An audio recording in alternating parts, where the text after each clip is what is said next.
I now have 2 huge containers for fish in my basement growout system. But how am I going to filter them? That's coming up.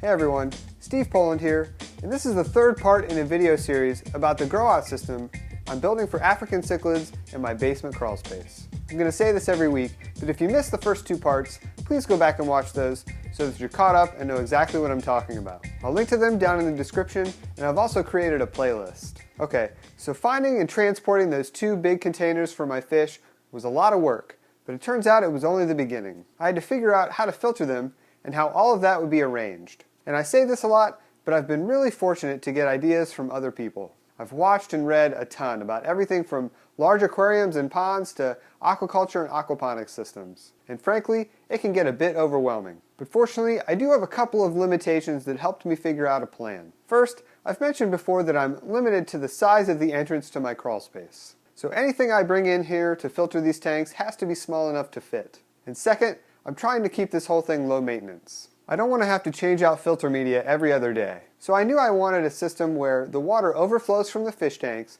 through some type of filtration and then down to a sump tank where it's pumped back into the fish tanks. Or it might pump up into whatever I use to grow my plants. I haven't really decided yet. But as with the fish tanks, the containers I choose are important. The first decision that I made was to use barrels for the filters. I had considered these for my fish tanks because I can get them locally for a very low price. I actually ended up getting 45-gallon barrels instead of 55s because they have removable lids, but they look the exact same. And for my sump, I decided on a 100-gallon Rubbermaid stock tank. The first barrel will be something that I learned about from aquaponics called a radial flow filter. I'll do a video about this that explains it in detail, but essentially it's a very efficient way to remove solids from your system. If you've ever seen a swirl filter, it's a similar concept, but it's supposed to be even more efficient. Next, the water will flow into a fluidized bed filter with K1 media. This is a very efficient, self-cleaning biofilter, and again, I'll get into more detail about this in a later video. I'll probably add some type of mechanical filtration to this barrel as well,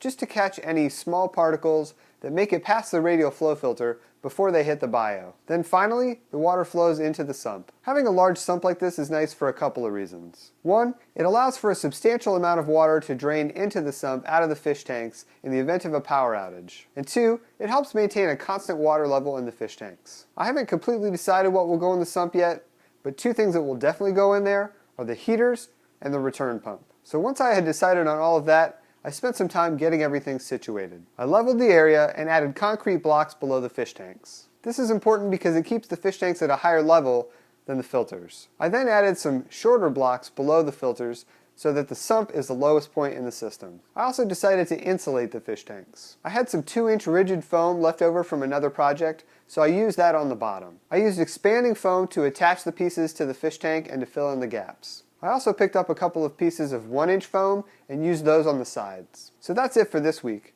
Next week, I'll be talking about the plumbing that connects all of this together, so be sure to check that out. And if this is your first time here at Steve Poland Cichlids, then I'd love to have you subscribe, because each week I bring you a new video sharing my experiences in the aquarium hobby. I give updates on my tanks, review products, show you DIY projects, and share tips and tricks to help you take your tank to the next level. Hit subscribe to follow along. Have a good one.